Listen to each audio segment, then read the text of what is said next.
Okay, we're getting there. We're getting there.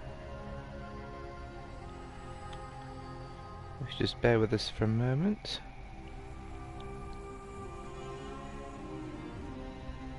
There we go.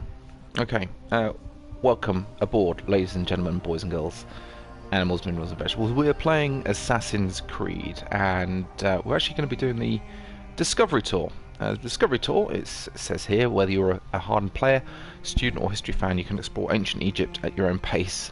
Sounds good to me. Or you can, without the combat or violence. No, I like the sound of that. Without the combat or violence. So that's what we're definitely going to do. So we're going to go over here, and I think it's a Discovery Tour up here. So it's going to be explore this virtual museum mode with the guided tours and historical locations. Let's start there. I'm just going to start and have a think about how we're going to do that. Big Brother Plush in the comments says, what's your PS4 name? Sorry, I haven't been here for a while. That's alright. My big, it's The Common People. Okay, so you better find me like that. Here we go. Let's get in there. Let's get stuck in.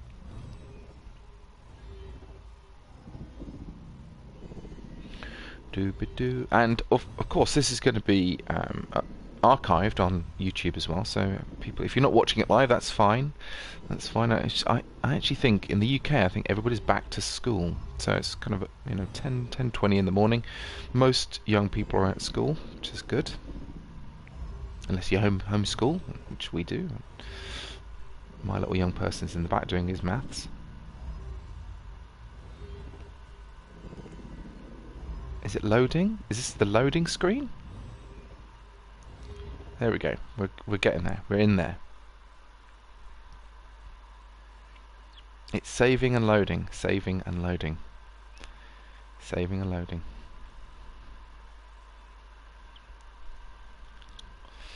Actually, this game, I haven't actually played it at all. With the content curated by Egyptologists and hundreds of images sourced from museums and libraries around the world, we hope to share with you a passion that inhabited us for 4 years. It took to develop Assassin's Creed Origins. Crikey, 4 years. That is a long time.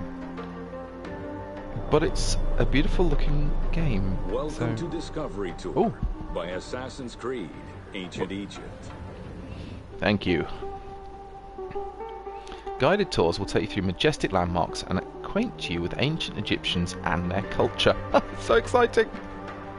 How is it spelled? The Common People, I believe. Let me just spell this. The Common.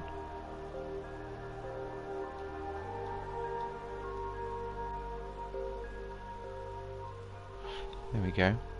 Navigate a boat along the banks of the River Nile or ride a horse across deserts and lush, fertile grounds. And one of you truly captures your fascination, take a picture using the photo mode. Yes, I love photo mode. And share it with your friends. I could just play this game for just the photo mode. We hope you enjoy this experience. Me too. Me too. Let's dive in. Come on then. Oh, look at that water.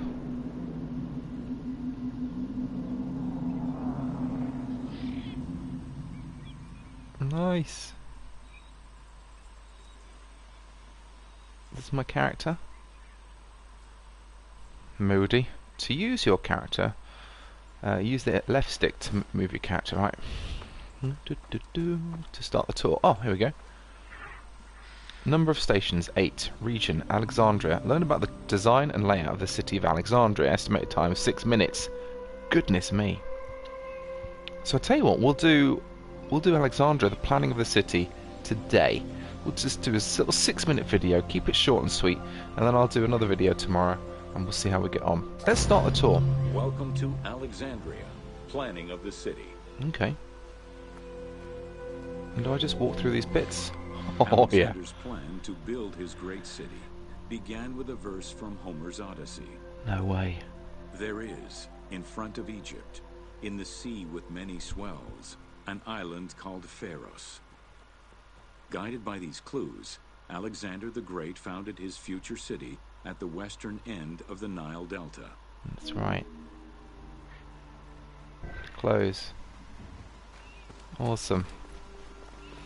Do-ba-do-do-do. Though Alexander considered this location ideal for his great city, it presented considerable challenges. Too difficult to access during storms, the surrounding swamps threatened disease, and the Swamps. limestone soil prevented the growth of healthy crops. However, due to the influence of his mentor Aristotle, Alexander the Great recognized that the true value was its strategic emplacement. No way. Alexander knew that in controlling Pelusium to the east, Memphis to the south, and his crowning glory Alexandria to the west, he would create a triangular stronghold. They've allowing done a him to lot of control the work entire in delta this. while giving him access to the Mediterranean. Unbelievable. Unbelievable. Okay, keep going. Crouching. The great walls of Alexandria had a humble beginning. Lacking chalk to outline the future city's foundations, Wow. architects were forced to use flour instead. Flower? Clouds of migrating birds swept down and ate the flour, erasing the plans. This prompted Alexander to seek guidance from the oracles, who reassured him that his future They were city like, don't was use destined flour. to feed a It's a large really bad idea. population. Okay. Alright, let's move on. I wonder if I can avoid one of these markers. I can skip them. Alright, well, it's good to know. I just want to have a little wander around the all this stuff. Look at the people as well.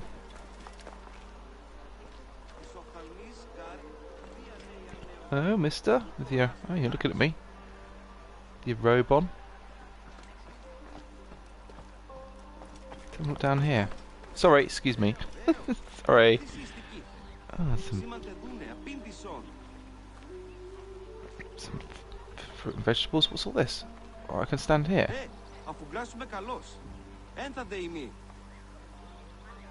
Ah. Interesting. So you can actually kind of interact with people. That's cool. Okay, let's get back to our tour. I like the fact that everybody's kind of wandering about. Alright, let's pop in. You can see ticks. Excavations led by Mahmud Bey el-Falaki in the 19th century revealed that the info. wall enclosure measured approximately 5.2 kilometers in length and 2.2 kilometers in width. It was roughly 9 meters in height. They have done a ton of work. This is amazing. I don't know if anybody's interested in kind of Egyptology and things like that, These but formidable ancient walls look, would you can go resist more a info. number of attacks, including fending off the king of Syria. and we get an in audio 169 BCE. kind of you It know, wasn't until a narration, 295 CE which that is they nice. eventually fell to Roman Emperor Diocletian, and this only Let's after hide the 8 text. months of relentless Beautiful assault. photo of a well, that's actually just an etching, isn't it? Close that. This is cool. I wonder how many people are going to be using this in schools. Look at these horses. Can I ride a horse? No way. Yep. That's awesome.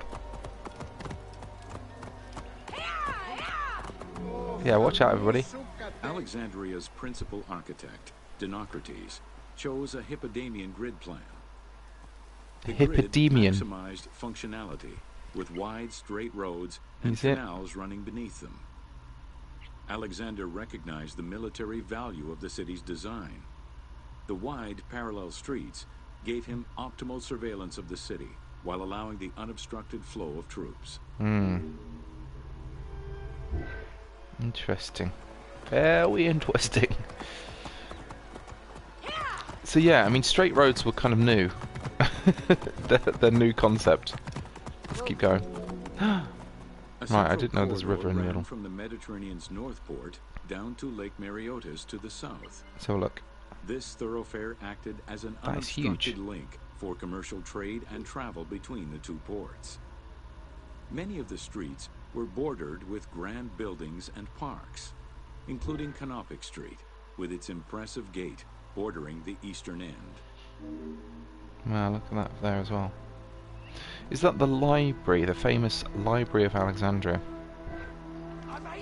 We'll soon find out. Excuse me, sorry. Sorry, it's late. Alexandria was most likely built upon an already existing Egyptian village. Exactly. Upon its completion, the Egyptians reviled the city, refusing to call it by its founder's name.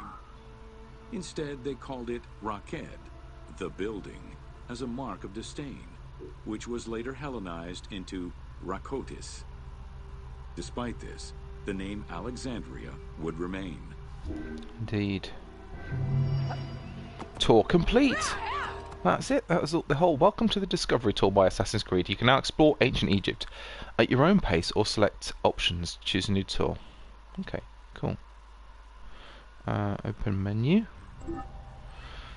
So, wow. So we've got tons and tons of stuff to do. The Islands of the Pharaohs, 9 stations. Oh, I want to go to the library. Let's just do the library. It's fast travel there. I wonder if I'll get my horse still. No. Flawed. There are no accurate records of Cleopatra's mother. Who? Let's start again. There are no accurate records of who Cleopatra's mother was. How long? Right. Cycle hints. How long she was in Rome. How often she was pregnant. If she married Antony, or even how she died. Oh, is this a protester by any other name? Alexandrians were passionate about their city. Oh, that's the loading screen. Oh, I like how it loads up as well. Yeah, I know, right? Number of stations, 11. So this takes 7 minutes apparently. So let's start the tour and find out what it's going to do. Welcome to the Great Library of Alexandria. Nice, different voice as well. So let's have a wander down here. Near the district of royal palaces and within the Moseon was the most famous library of all antiquity. Of all time, the Library maybe. of Alexandria was built to house all of human knowledge. At its pinnacle, the library was believed to contain over 700,000 parchments. Beautiful drawing. Right, let's go inside. Well, before we go inside, let's see what else is here. Recreating the library. Fires and wars between Christianity No way. and paganism destroyed the library, leaving nothing behind. The loss of the building, and more importantly, its vast collection, is immeasurable. As no descriptions are available, the team's rendition of the Library of Alexandria was inspired by the visuals of the Library of Chalcis at Ephesus. Right. I was wondering how they knew. I was thinking, So you're just gonna kind of basically try and guess. Beautiful. I like these. I love these scrolls. How to keep your records. No bookshelves, scroll shelves. While much of the collection was purchased at the government's expense, the library also obtained books through other means. Any books owned by travelers coming through the city were seized to be copied for the library. Right. The copy would then be returned to the owner, and the original entered into the library's collection. Interesting. So one way of doing it, I suppose. Give us your books. That is cool. So cool. So if you've played with this at all, let me know in the comment section below what you thought of it. It'd be really interesting to kind of find out. Hang on, what's this? I'm looking at my tablet now. I'll just write down a few little things. Yep. I need recipes for goat. A goat stew. That's fine.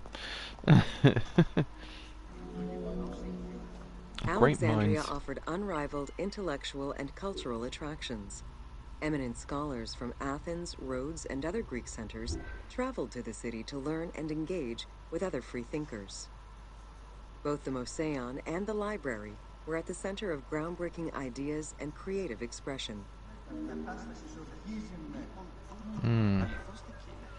An important word there, which is free thinkers.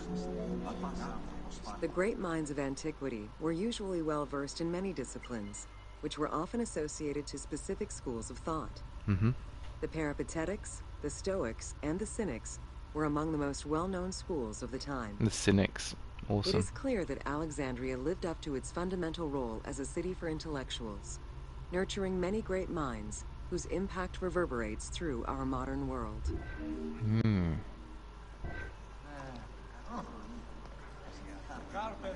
Let's just have a look at the tables as well. See the kind of attention to detail. I wonder if I could sit down here. I'm walking through a table. I want to try and sit down there. There we go. Oh, this is awesome. What's my little character doing? Having a look at the scroll, look at recipes. Right, I'm just going to make some notes. What is that? That is so cool. Right. Well, I think that's it for me, ladies and gentlemen. I'm going to keep having a little tour and stuff like that. If you're interested in kind of joining me on some more tours, I'll be doing a couple more tours later on this week and some next week as well. So do come and have a little find out about that. I might bring some other people along with it. Bring Django and my wife in as well, see what they think of it at the same time. Until next time, thank you very much for watching, and do join me again for some more Let's Plays and sort of exploration of different kind of ways that we can use video games for learning, for creativity, and all that fun stuff too. Don't forget to subscribe and hit that the notification bell as well to make sure that you get notifications whenever I upload a video. Until next time, thank you very much for watching, and I'll see you all soon. Bye bye.